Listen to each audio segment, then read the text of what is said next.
you have to be really intentional about putting a team together. Crawled out of the pound and started screaming. How good is Joey Bosa? Herbert, rolling, looking, throwing, end zone, touchdown. It's intercepted. Derwin James. Derwin was there. You got to be on a mission every day in the NFL. But even more than that, you got to be on a mission together. Welcome to another edition of Chargers Unleashed. Jake Hefner and Dan Wolkenstein here with you from the LA Football Network. Dan, we are inching ever so close to the start of training camp. We're on July 8th. Training camp starts on July 27th. And it still feels like training camp is 3 months away. I don't. Like Groundhog Day. This is what I've been talking about. This is why I hate this time of the season. This truly is the purgatory where the days just feel like weeks. And it's just amazing. It's literally, 2.5 weeks, 3 weeks at most until training camp starts. So close. And I feel like there's so much stuff in between that period of time until we get there. I hate this part of the season. Yeah, it feels like it's going so slow. It feels kind of like Groundhog Day. It feels just like you wake up and you're like, Chargers still aren't on, so I guess I'll just scroll through Twitter a bit, go to work, maybe eat some dinner. You know what really is kind of annoying to me? Like when I'll wake up, especially just like on a Saturday, and I'll want to put on like NFL Network just even to watch a talk show, whether it's Good Morning Football with a different crew or even NFL Total Access. And the thing that will piss me off the most is when they are playing replays of last year's games. Yep. Because it just reminds me it's still not back yet. This is what we have to sit through. What's worse than that is when you're at the gym and then the screen that you chose on the elliptical machine is the one that happened to have been frozen on like one frame from the Packers someone else game last year. And literally all you have is a freeze frame of like, I don't know, Rodgers' backside for 30 minutes while you're doing elliptical. So not only are you not watching live football, you're watching a filmed like rerun that has been frozen and has not been fixed. So instead of having to hear about everybody talk about Aaron Rodgers for the past 4 months, now you just look at a screenshot of Aaron Rodgers for 30 minutes. One day I did, and I was not happy. But I was in too deep. I'd already started. I was done. Nice plug, by the way, to basically explain that you saw that in a gym and to say that you are back to going to the gym again. Very nice. Boy, do I need Nicely this. done. Yes, I'm trying to catch up to you, my friend. You are swole beyond belief, and I'm trying to get on that Hefner train. It's not a good train to get into, dude. Maybe not after your vacation. You may have gained a few pounds while on that. How was that? Oh, it was fantastic. Vegas was awesome. 3 days of just remembering what it was like to be in a normal situation. It was great. Best thing you ate. Before we get into position battles, which we're going to be talking about today, plot twist, we're going to be talking about tight ends, but best food you ate while in Vegas. You know, this may surprise you given just the lavishness of Vegas and where me and my wife were at. But, you know, my wife and I are big time foodies, and especially just for her, she loves just good Mexican food. And normally she's a fiend for taquitos. So we went to what I thought was still tacos and tequila. Now, obviously, this shows you how long it's been since I've been to Vegas. And they replaced it with Diablo's Cantina. So with the bowl? Not with the bowl. No, not with the bowl. But I'm thinking of that like barbecue place. My bad. Go ahead. Yeah, it's all good. So my wife got taquitos for dinner, but these weren't like the run-of-the-mill, type of basic taquitos. I mean, these meat in these things were marinated. They were taken care of. I mean, these did not taste like your regular taquito. So my wife enjoyed that. I enjoyed the Diablo triple layer quesadilla. It was fantastic. Now, on the flip side of that, Dan, if you want to talk about the worst stuff that we ate, that was on the last night when we actually went to Public House, which is basically like a sports bar, so to speak. My wife and I will always love going to Carl Strauss just to share bar appetizers. And man, dude, we got a giant pretzel We got the pepperoni mozzarella sticks. We got the garlic fries. And then there was, I can't remember one more, but that's basically all we shared. And the giant pretzel, no joke, was literally this big. So that was a carb load night, and that was our last night there, and we went out with a bang. And then coming back home on a plane with that in your stomach, I'm sure that was wonderful. It just made the day that much more excruciating. Yeah. Well, while we are talking about excruciating times, with these, 2 weeks left before training camp starts, what better way to spend some time than talk about some of these position battles? We've already talked about one. And honestly, Jake, I completely forgot who we talked about last. What position? My friend, we talked about the interior defensive line. It was not that long ago. It was not that long ago. I know you've been doing a lot since then, and so have I, but come on now. Okay, so moving on from interior defensive line, we're going to talk all about the tight end position on this episode. And before we get into kind of the position battles, who's on the roster, Jake, I think it's kind of smart that we take a moment and just kind of recap where we are with kind of the tight end position. And, not so long ago, we had a Hunter Henry, who everyone thought was going to be coming back. He was arguably one of the most important free agents that we were trying to get back. He ends up going to New England. A lot of production, lots of storylines there. Hunter Henry's not there anymore. We signed Jared Cook, keep a few other faces.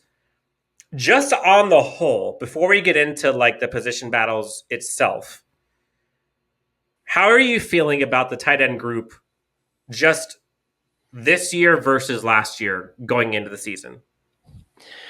Tight end last year was just, it was a very odd position.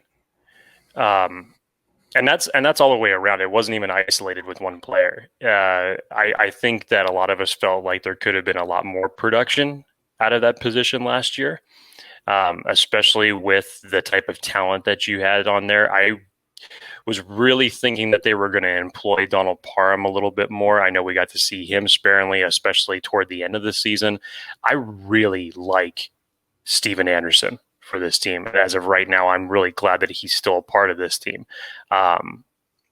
He's a guy who I'm hoping he's going to get a chance somewhere. I know it's going to be tight, especially with the tight end roster that is on this team right now. But I would love any reason to still see him on this roster for 2021. But obviously we'll get to that in a second. But, the tight end group for 2020, it wasn't necessarily overwhelming. I just think that we had a little bit more expectations from it, obviously with Hunter Henry's aspect and the contract that he was looking for, the payday that he was looking for, that we kind of knew was coming. We were hoping for somewhat of a hometown discount. You and I went through the contract breakdown, and we had what the rest of the league was at and where logistically where it made sense for him given the way that the market was. And to his credit, he got his money from a team who was just throwing money as if it was, as if the currency was ending tomorrow. And throwing money and he was a second tight end signed. Yes, he was the second tight end signed by the New England Patriots. So good on Hunter Henry for getting his money. You can damn well be sure that his numbers should be going up in New England, with whether it's Cam Newton, or whether it's Mac Jones that's starting over there. He's going to get his. That's for damn sure. And then the biggest other piece of the turnover puzzle that you had from last year was you had Virgil Green, who was all your reliable as far as a blocking tight end goes. I know he went down last year with that very unfortunate injury when he caught the touchdown in the end zone. Great catch too, man. It was fantastic catch. But other than that, you bring back obviously Donald Parham, which everybody was very excited after the Chargers had signed him. Chicken Parham, baby. You bring him back after the Chargers had initially brought him on from the XFL. A tight end with his type of size, I'm very excited to see what a year two is going to look like in this system. And again, under the tutelage of what Brandon Staley is going to bring to this offensive unit. And you bring Steven Anderson back, as I mentioned. So a little bit of turnover has happened. Again, you replace a Hunter Henry, as you said, Dan, with a Jared Cook. So there's actually a lot to break down here, because it may not seem it may not seem like there was too much turnover, and it may be a position that I think last year was, again, not necessarily underwhelming, but maybe underutilized, or maybe just didn't live up to the expectations that we hoped that it would be. However you want to take it, but I think this group is actually poised for a rejuvenation, especially with the free agent priority that the Chargers put into it, and of course the priority that they put into it in the draft as well. It's interesting because I think there were a lot of Chargers fans and folks who were covering the team that were a little disappointed when Hunter Henry left. And I think what made Hunter Henry so valuable to this team was he was very good. He was very good at many things, whereas there are other players on teams and on this team who are very good at specific things. He was kind of a jack of all trades for the tight end position. The unique thing about what this Chargers roster has done is they have taken what Hunter Henry does well as one person, and I think they have spread that out across their tight end roster via free agency and the draft. So when we look at, for example, like as a pass catching tight end solely, Hunter Henry may be a little bit more, I don't know if reliable is the right word, but like I think his catch percentage is a tad higher than Jared Cook's. But Jared Cook, I think, has more of the flash plays, has more of like yards per catch. And if you look at the statistics of those two, just those two as a pass catching, they are, for how much money that we would have had to spend to go after someone like a Hunter Henry, like it would have been, I don't know if it would have been worth it. Like the last couple of years, 650 yards, 613 yards. He was hurt in 2018 and then 580 yards for Hunter Henry. And the most touchdowns he had, rookie season was 8, but the last 3 years that we're talking about, 4, 5, and 4. Go back to Jared Cook the last 3 seasons. He's had 500 yards, 700 yards, and 900 yards, roughly, with 6, 9, and 7 touchdowns for those 3 seasons. So purely from a pass-catching perspective, you could argue we may be better with Jared Cook. You could. Or I don't think there's a drop-off there. In terms of, like, overall totality, what are you going to give for the tight end position? Jared Cook, I think, may actually be more durable than Hunter Henry. Now, then you go to, like, the blocking perspective. That is why Tre McKitty was drafted, bar none. Like, I think everybody talked about it. A little under the radar for most folks who were scouting, ourselves included. But it's very easy to see why they drafted him. So the reason I'm saying this, when we go through these battles for this position, it's going to be hard to see like which one of these guys misses the cut, because each one of them brings something that in totality, the sum of the parts I think are going to be better than what just a Hunter Henry could bring. Yeah, and I like the way that you put that, because you're almost trying to spell Hunter Henry from the abilities that he brought to the field. Because yes, as far as a pass catcher, and also had the skills to pass block or run block as well. You're trying to spell that, I think, with some of these guys, and to make more of a full tight end group, especially from the receiving aspect. I think they're going to try to round that out with all 3 that I expect to make this roster. But it's a good point that you made, just as far as just the contract aspect goes, because one can make the possible argument that Hunter Henry he definitely had one of his best seasons as in his career. I mean, his best as far as reception goes, he had 60 for 613 yards. His touchdowns tied the lowest that he's ever had with 4. He did that back in 2017 as well. Again, we were all looking at the bright aspects of this because Hunter Henry came on the scene. While his yardage may have been the lowest at 478, he still put 8 touchdowns up on the board, and actually had his highest average per catch at 13.3.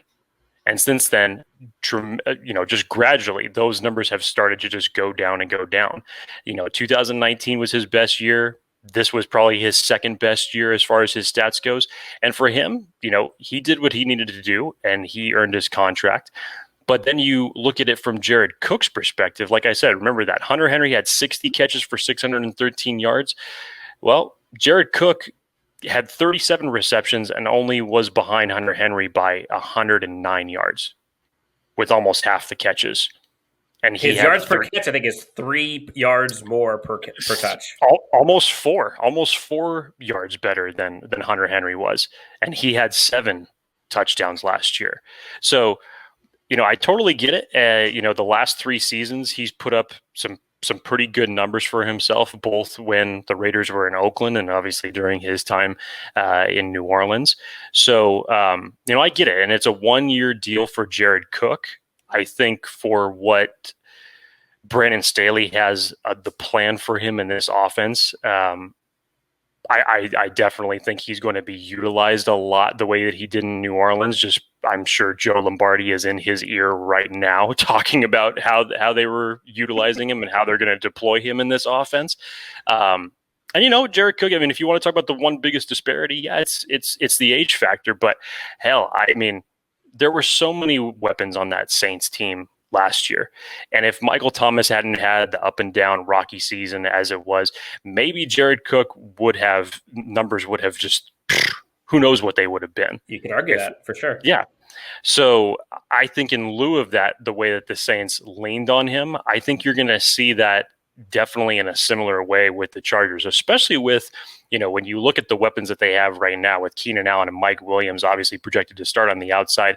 Right now, we don't know who the wide receiver 3 is going to be. And a lot of people would probably say, okay, well, the next logical thing that makes sense is you look to Eckler for a check down in the flat for a receiving option. I definitely think that this is going to be your next weapon in Jared Cook. I think that Brandon Staley understands the weapon that he is, the capabilities that he still has, and I think that he's going to deploy him in this offense really, really well. And even if it's for a short term for 1 year, I'm hoping to get big results. Not big. Let me just temper my expectations. Not big results. I'm not talking double-digit touchdowns, but serviceable enough results to where you could see his touchdowns reflect what he's done over the past 3 years. Now we're going to get into the snaps of each of these tight ends playing, but I think what we're going to see in totality this year is, again, and a lot of this is sometimes apples and oranges. I think the offense is going to look, obviously, very different this year than last year under Joe Lombardi versus last year. And I think the tight end position specifically, I think, is going to be a bit more dynamically used than it was last year. So, sure, if we were to have signed Hunter Henry back, could he have been more dynamic this season? Probably. But if we're just comparing what we see this season versus last, I think we're going to see more out of the collective group this year than last year. Now, but Jake, before we get into the position battles, because we're going to get into all 4 of the guys that are on the roster, we can't forget this episode is brought to you by our friends over at Manscaped. You could use the code LAFB20, save 20% and free shipping. We did not practice this, but Jake, you and I both are wearing the exact same shirt today. And I don't know how to feel about that. I guess a little bit embarrassed, maybe. I don't know. Full disclosure, we did start this podcast and our hats were both turned the same way. And we're like, can't do that. We can't do this. This is too weird. No. But yes, if you're looking for any type of grooming needs for, honestly, they call it Manscaped, but I think it could also be Womanscaped because I think it can go both ways. You can use these. Your friends could use these. Your family could use these. Shop. Use the code LAFB20, save 20%. You can get all kinds of goodies. Manscaped, check them out, friend of the show. Speaking of parts, let's talk about tight ends. Never get sick and tired of hearing you talk about Manscaped, but yes, let's talk about tight ends. Proceed. Take it away, Dan. Take it away. Okay, fine. Here we go. So now that we've gotten the Manscaped and tight end part out of the way, let's talk about the position battle that is the tight end. So we have 4 on the roster right now, Jake. We've got Steven Anderson. We've got Donald Parham. We've got Tre McKitty. And we've got Jared Cook. Before going into the battles, how many will be on the roster week 1? I really hate the answer I'm going to give. I mean, again, just from a number standpoint and for the roster standpoint, obviously it makes sense. Has it been done before with the Chargers? Have they kept more than 3? Yes. Like I said at the beginning of the show, I would really hate to lose Steven Anderson. I really would. Even if he ends up being fourth on the depth chart, I just really like the way that he plays football. And I think that he has a little bit of that unlocked potential for what he can bring, whether we're talking blocking or pass catching. We've seen flashes of that. We saw it last year. I would really like to see him stick on this roster, even if it's for plays that he ends up having to make on special teams. Who knows?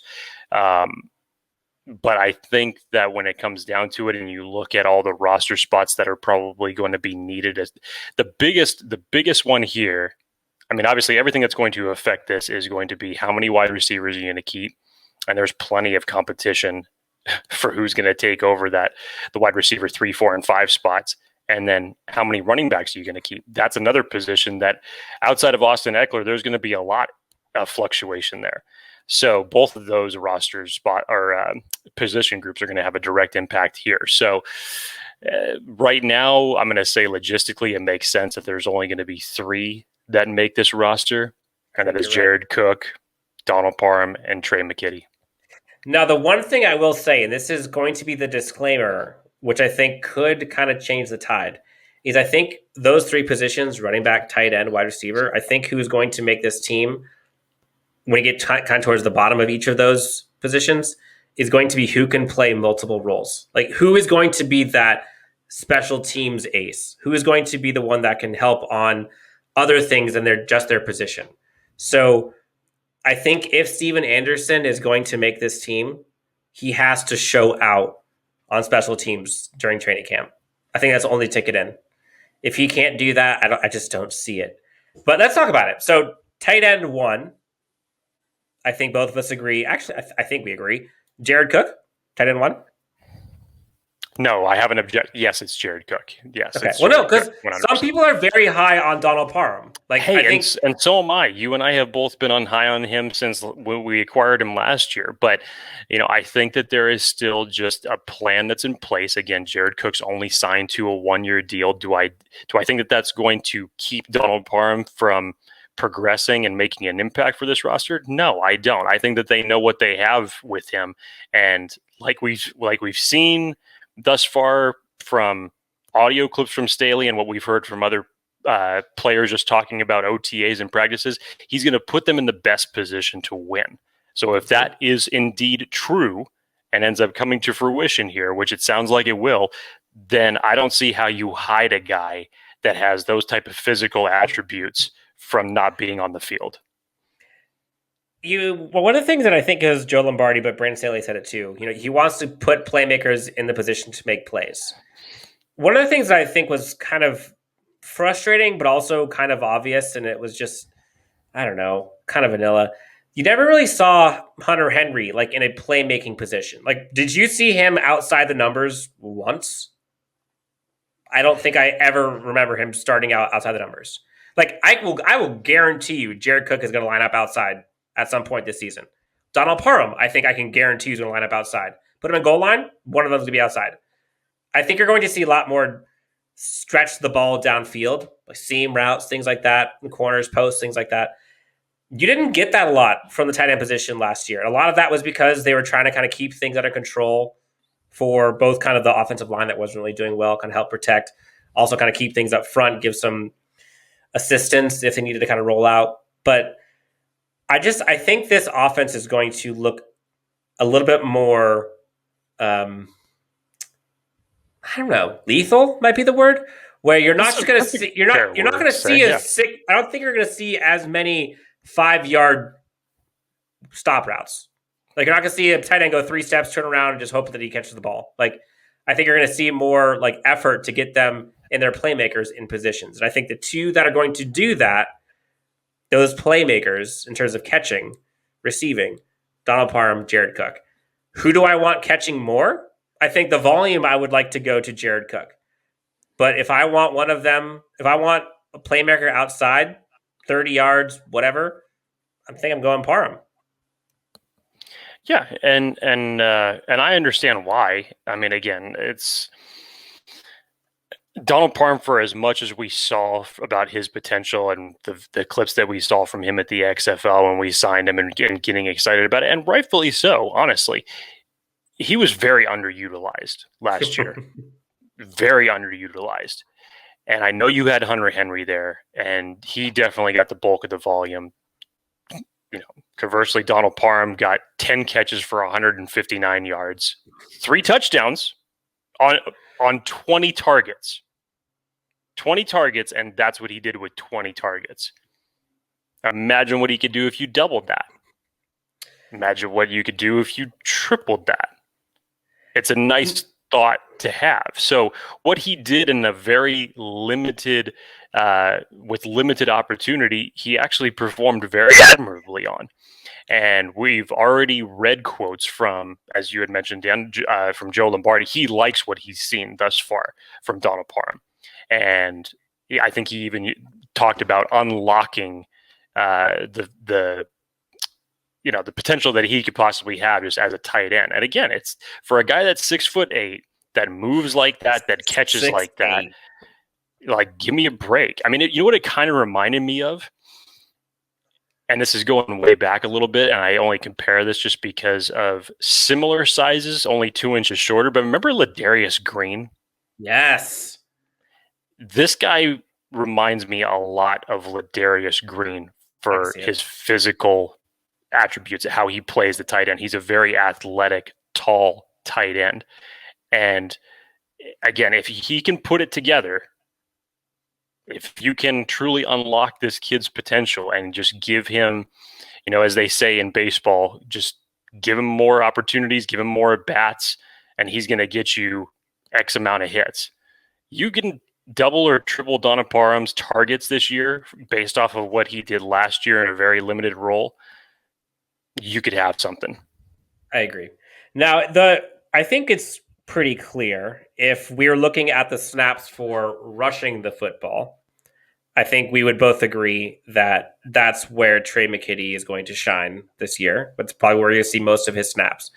The one thing I will say, we had Tre McKitty on Chargers Unleashed earlier this offseason. If you haven't seen the interview, check it out. He was amazing. First off, he has huge hands. Like, there was one point, Jake, I remember that we were like doing the interview, and I think he raised his hand for something. I'm like, oh my God, his hands are like bigger than his head.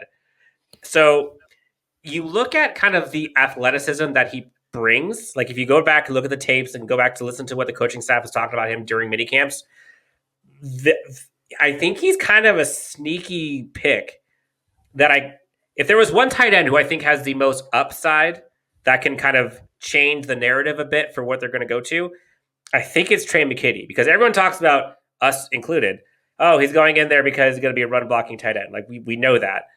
But I think the reason why this coaching staff got him was obviously that, but I think he has the athletic traits to do more. There are some tight ends you see that just, they run block, that's it. And you're okay with that. I don't think that's what they saw in him. So he's a sneaky pick that I can see taking up more snaps than we would initially think for that position. Yeah, I think the word that you used for Tre McKitty, just describing it, as far as like the sneaky pick, I think is the fair word for him, because I know a lot of people weren't necessarily confused about the selection with him in the fourth round when he was taken. I think maybe just at the time, not a lot of people understood it. And like you said, Dan, it was because of the fact that he unfortunately was underutilized during his college time, and that was due a lot to bad quarterback play. But as you mentioned, the hands, if you can go back and you can find the catches that he has made, especially if you go back to Senior Bowl week, one-handing it in the middle of the routes. Yeah, I was just like, okay, so a guy who's very raw in his route running abilities, known more for his blocking type scheme, hey, you put the ball out there, he's got more than enough capability to catch it. And we always talk about certain articles on this show or certain sites, and you can take them for what you will, and you don't have to report them as gospel at all. But Bleacher Report actually had chosen Tre McKitty as their surprise rookie, your favorite word, Dan, gem for the Chargers for this year. And that is strictly just based on, his physical capabilities and what he could ultimately develop into. Now, I don't know unless he makes some big jump between now and the beginning of the year to show me something that's going to outperform the physical pass catching abilities of both Jared Cook and Donald Parham. I still think for this rookie season for him, I think he's going to do what he does best, which is blocking people, clearing the routes, or putting people on their ass. I think Tre McKitty is the long-term solution to this team. Depending on what happens with Donald Parham, you may just end up having your 1-2 punch of the future being Donald Parham and Tre McKitty, and both of them getting better and better over time. Who knows? It's going to be... I'm excited about the tight end group because I think, in short, we're going to see more from the tight end group than we did last year. And I think we're going to see more athleticism from the tight end group than we did last year. And is there one tight end that can do all of what Hunter Henry could have done for us?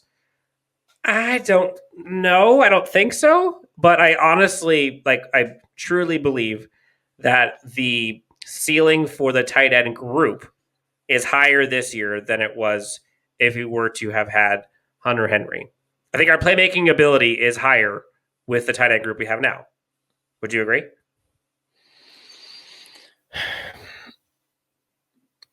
With Donald Parham with another year under his belt, and with basically replacing Jared Cook with Hunter Henry, if you're going strictly off the numbers, then yeah, you can make that argument. I think the other factor you have to put into it is the coaching scheme is going to be a lot different. I think all position groups, as far as the offense goes, are going to benefit from this new coaching scheme that's coming in here. That's true. That's true. And this is not a show in which we are sitting here dogging Hunter Henry as if he was not a good player. He is going to be a good player for New England as well. We liked Hunter Henry. We wanted the Chargers to re-sign him up to a certain price tag. For the money, I think I like the value of our current tight end group at its current price point than what it would have had to have been if we wanted to add Hunter Henry. I think that's kind of where I stand. You have to look at it like this. Dan, you said it perfectly. I'm not knocking Hunter Henry. I'm not saying that he wasn't worth the money, but just think about this. If Hunter Henry is on this roster today for either the contract that we thought that he would be demanding around that, what was it, $12.5 million around, or even what he got from New England, you have to think to yourself right now that Mike Davis is not on this roster. Corey Linsley may not be on this roster, or any other of the big free agent signings that the Chargers ended up doing. I think technically they could lose the others. They technically could have, because they have the cap space for it, and I can already hear the heathens talk about, oh, they could have gotten both. Why do you have to be cheap? That's why I'm about free agency, because everybody thinks that anybody can sign anybody, and that the cap doesn't exist. Unfortunately, at some point it does. This isn't the New York Yankees, and it's not baseball. Nope. That there is that. So, and what you know from the GM and how he likes to do his contracts, you should already know that it's not necessarily that he doesn't pay anybody to long-term contracts, because he put that notion to bed last year. Yep. But you just have to take into account and thinking that if you wanted to pay the money that Hunter Henry got from New England right now, most likely you probably weren't going to be able to pay a Mike Davis or a Corey Linsley. You could have, but I don't think it would have been the smart buy. I don't think long-term it would have made sense to me. I think there are free agents next year that are going to have much higher ceilings than what Hunter Henry could give you. And that's not any dog to Hunter Henry. And that takes the conversation even further, because if you wanted to start talking about next year's free agents, okay, who is that impacting you now that you're gonna want to re-sign? and that's going to limit how much cap space that you're going to end up having next year. Thankfully, the cap room is going to go up. Remember, this year was the first year that it went down in a long time. So we were already limited from that standpoint. But one signing can in turn affect 3 others, or what you want to do for next year in terms of how much cap space you have. So I don't see us, for example, I don't see us getting Keenan Allen in his current contract, then getting Hunter Henry for that $12.5 million. And then, you hear all the pipe dreams about Devontae Adams, which probably isn't going to happen. But let's just say that he's a free agent next year and he doesn't get signed by the Packers. Like, we're not doing that if we had Hunter Henry at $12.5 million. Like, that's like 23, that's almost $50 million. That's more than $50 million to the tight end group, or just to 2 receivers and Hunter Henry. That's probably closer to $60 million, which is insane. It's just not going to happen. So we haven't talked much about Steven Anderson. So I guess the question for you on him, what will it take for him to beat out either of the he's not going to beat out Jared Cook, obviously. I don't think he's going to beat out Parham. I mean, it sucks because as much as I like Steven Anderson, he kind of seems like the odd man out, and I wish that wasn't the case. Like, I kind of hope that he can show out on special teams because I think he brings something to this roster. But if you had to ask me right now, which of the tight ends in this group of 4 do I think we need the least? As a tight end, I think it has to be Steven Anderson, and that kind of sucks to say. Mm-hmm. Steven Anderson was the guy who stepped in as the team's primary run blocking tight end when Virgil Green went down last year. True. And, he was released I can't remember exactly when he was released following the end of last season, but he was only gone for a short period of time because then in late March, they ended up bringing him back. And obviously I can't recall if there was their contract disparity, if they ended up bringing him back for less. I can't remember the particulars on it. But he is just one of those, to me, he's more like an H-back, to where he's one of the guys that just like is capable of doing it all. I mean, he has the pass catching and bit capabilities. He's shown more times than one that he's more than capable of being a good run blocking tight end. And unfortunately, what he has in front of him are a draft investment coming into his first rookie year, a veteran free agent presence at tight end who has put up great numbers over the last 3 seasons and is going to be utilized in a high priority fashion, and a second year potential gem, as you like to call him, Dan. Athletic freak. What could be next. So this just sucks because Donald Parham, to me, could be a tight end 2 on any team in the NFL, any team in the NFL. And that's strictly just for his capabilities, whether he would end up being, catching the ball or just being a team's primary run blocker. To me, he could be an easy tight end 2. He should be able to make anybody's roster. Unfortunately, he just has 3 guys that the team not only has invested in, but, can do things just a little bit better than he can right now. And even, talk about durability. He played in all 16 games last year. He had 3 starts, finished the year. He showed some glimpses too. Like some of the flashes he had some pretty good plays along the sidelines last year. Like, didn't he truck someone? I believe I remember him trucking somebody. Yep. Didn't put anything in the end zone. Had only 106 yards. 13.3 yards per reception. So nothing like historic that's going to blow your mind in 3 starts for the season. But I just think that this guy is the consummate type of versatile player that normally you would see the Chargers holding on to because of their versatility that they would bring to a position. Unfortunately, I just think that there may just be too much of a logjam ahead of him to where he just doesn't make this roster. Again, one can be hopeful if there is a tight end 4 spot that the Chargers do end up having at the end of the preseason.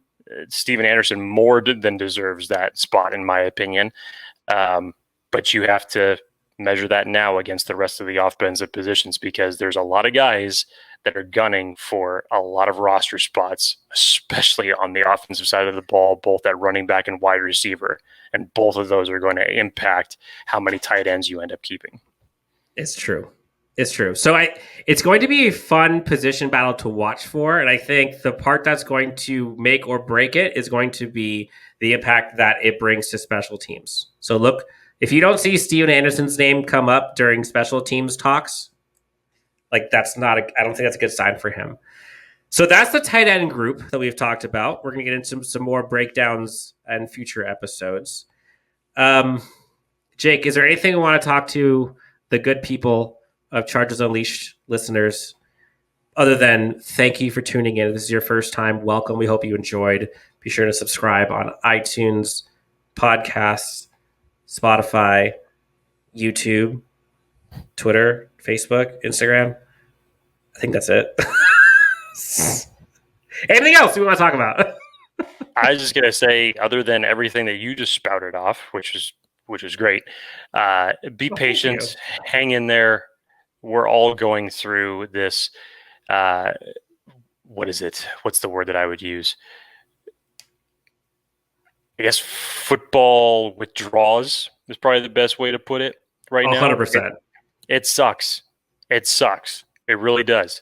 But we've got 3 weeks to training camp, and I think, nine Sundays until the regular season starts that's remaining. Like I said, I have never wanted preseason football back as much as I do this year.